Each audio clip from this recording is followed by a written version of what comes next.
All right, this is Tommy Roach with Nachurs here at the Commodity Classic. This is Chad Henderson. We all know him as the Send It Brother.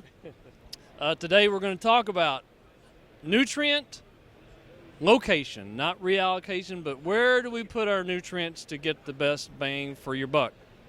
Chad, where do we do that?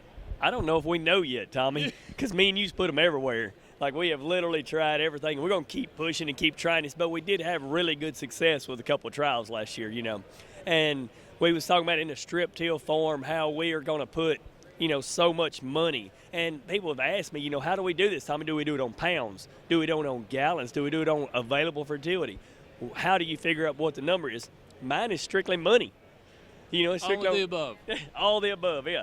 So when it's strictly money, I mean, what are we looking at? So me and Tommy just shot from the hip and done part of it and pulled, $35 out? Yes.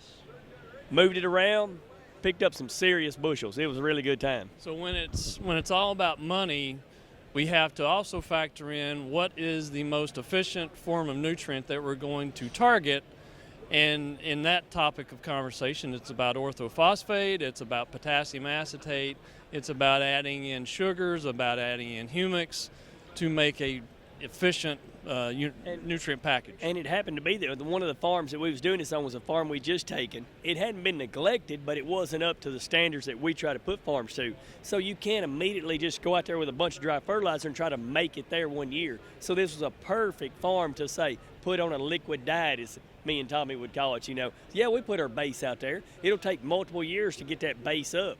But, that's what it is. We're not out here saying that, there's no more dry fertilizer, we're going to put liquid fertilizer out. I mean, Tommy's chased that rabbit. You done been down that trail. You've got to use liquid fertility as yet another piece of the puzzle, just like you do dry fertility, just like you do foliar, side dress, all these different things that we use to complete the puzzle. But to say that there's going to be one set rate or gallons, I think me and you could start looking and diving into soil tests or maybe even tissue tests at certain stages and say, hey, right here, if we do, another half a gallon of this or less half a gallon of that, whether yours up north, and we was talking about up there at the PTI farm how they have a 3% K level. Right.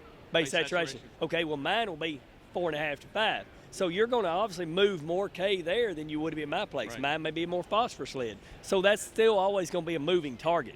So it's going to be really good information to glean and pick up for your farm and your field by field application.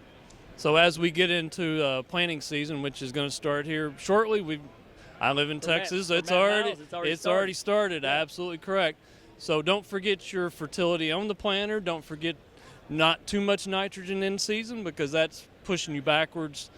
We want to be more efficient and be smarter with what we do and not work harder. We can always put nitrate down. Nitrate's an easy one to put down. Right. And everybody thinks that let's just plant more corn, put more nitrate out, but it's a lot of other pieces of the puzzle too. Thanks, Chad. Yes, sir. Thank you. Live from Commodity Classic in Orlando. Thanks.